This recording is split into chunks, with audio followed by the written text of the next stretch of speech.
Hello and welcome to some more Star Citizen. There has been a lot of confusion and talk about how many star systems will Star Citizen have at launch, and I thought it was 5 or was it 100, and lots of confusion there. Today I wanted to talk about the size of the Star Citizen universe, the original idea to have 100 systems. Is this still the plan? What's the hold up, as we don't even have one fully completed yet? Rawr.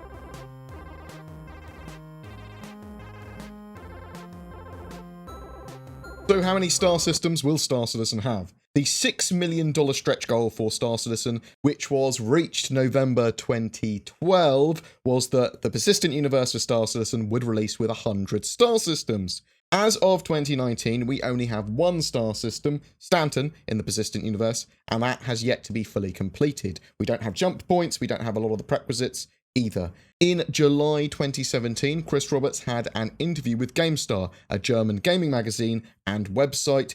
In the translation of this article, it appeared that Chris had said the Star Citizen was going to launch or go live with 5 to 10 star systems. This statement was then addressed a week later by CIG's community manager, Xylo. Hey guys, this is a case of things being lost in translation. Chris was asked a specific question about how many star systems we might expect to have online at the point we've got most of the core mechanics completed, and we would consider the gameplay experience suitable for a larger audience. There are no changes with regards to the planned amount of systems, which are well documented on our current star map. Also, it's important to remember that the scope of the game has increased greatly since the original crowdfunding campaign.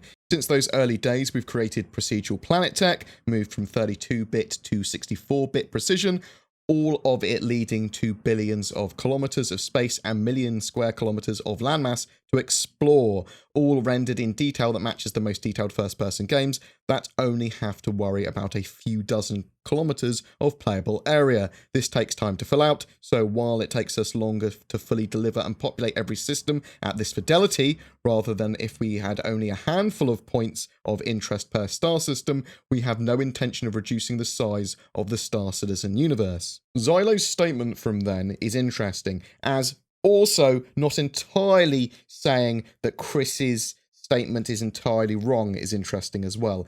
It looks more accurate that Chris Roberts' statement of 5 to 10 systems at the sort of like time the game is going to a larger audience, potentially no more resets, that sort of stuff, is quite probable now. So let's talk about the scope of Star Citizen. It changed massively in 2014, 2015, really. They expanded what they wanted to do with the game in regards to detail, fidelity, and the procedural tech that came a lot earlier than expected, allowing them to do a massive amount more gameplay area originally than Star Citizen planned to, and Star Citizen wasn't supposed to have these fully explorable planets at this stage, only limited landing zones. The choice of Cloud Imperium deciding to move forward with procedural planets at that stage and additional stretch goals slowed and changed the development of the game.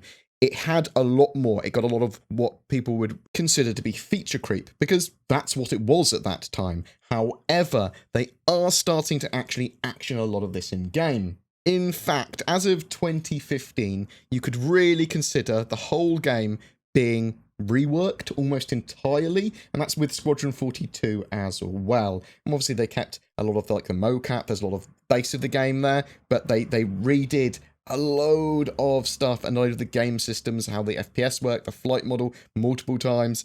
When it comes to star systems, though, they are, for the most part, just gameplay area. It's important to have a huge gameplay area and multiple star systems in this space game, but it's often incorrectly used as sort of like a blanket statement metric of completion progress for Star Citizen. They haven't even completed one system yet out of the 100 promised. Star Citizen is less than 1% complete. It's going to be 2030 before it's done. Overlooking the fact that its mechanics and procedural pipeline are the lion's portion of development time, and the game does not need to go live with those 100 systems for it to be a good game. It just needs a big enough gameplay area for people to be able to do all of the gameplay loops and roles in game, and for the universe to not feel small. It needs to be highly detailed, it needs to be fun, it needs to have a good amount of systems, and then obviously expand them. As I said originally, not having procedural planets meant that they would be largely relying on much more simple landing zones and procedural content in space, points of interest there. It would have been much quicker to build out those simpler star systems, but also they would have required to build out a load of star systems because they would have needed more gameplay area for players in space to do things. How is Star Citizen released and updated then? Well, Star Citizen releases a major update quarterly. This is the plan indefinitely at the moment. So every 3 months, we get a major patch release. The Star Citizen star map is quite extensive, and CIG still have plans for between 100 and 120 star systems. The lore team have more systems than are just on the star map, and beyond what's been shown and talked about, they've got lots of ideas for stuff. There might be hidden ones and things like that to discover in the future. They might be part of the exploration gameplay. Some of these systems are pretty simple, like the Magnus and Pyro system, which are proximate to the Stanton system and likely to be done next, in my opinion. Well, they do need to get some other prerequisites done first. So let's talk about the procedural tech. The Stanton system was chosen for the first star system in game as it was quite complex and represents a cross-section of a lot of different biomes, planets, types, architecture.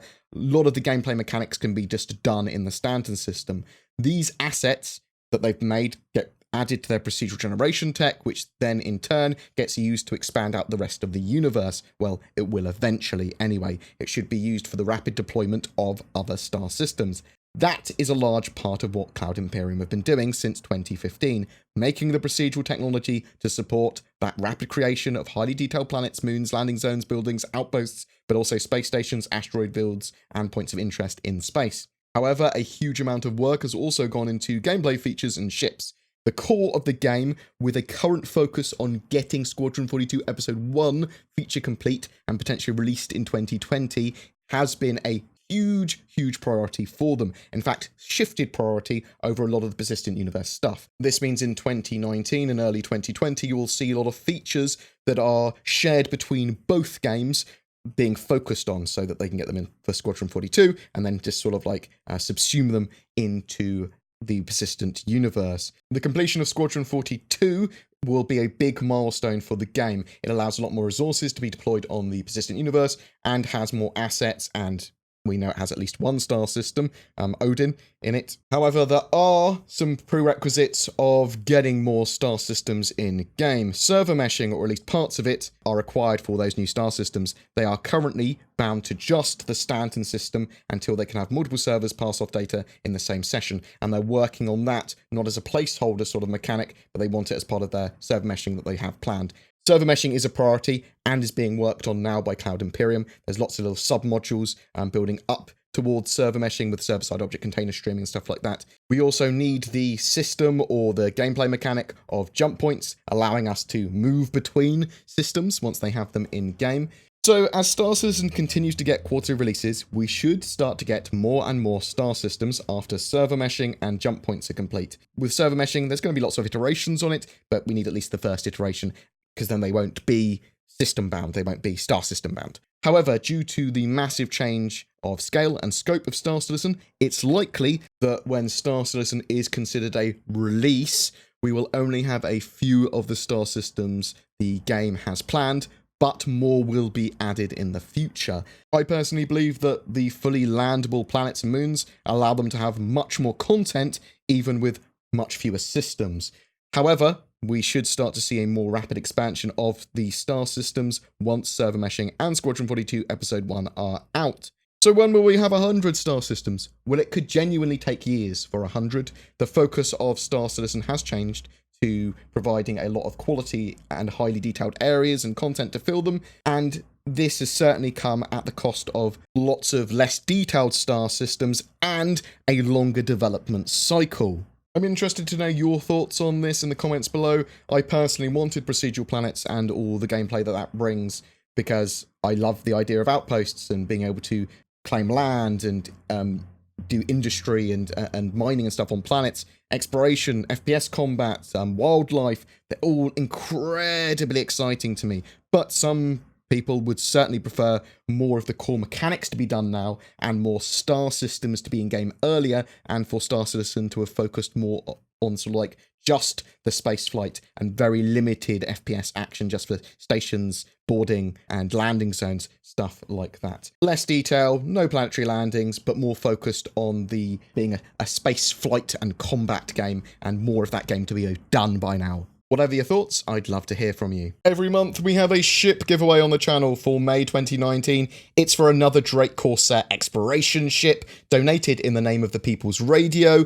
They are a 24/7 radio station providing music in the Verse News and in law commercials, and are operated by the People's Alliance of Levski. To be in for a chance of winning that ship, be subscribed to my YouTube channel and comment on any of my videos made during the month. Links to the People's Radio and more information on the giveaway in the description below.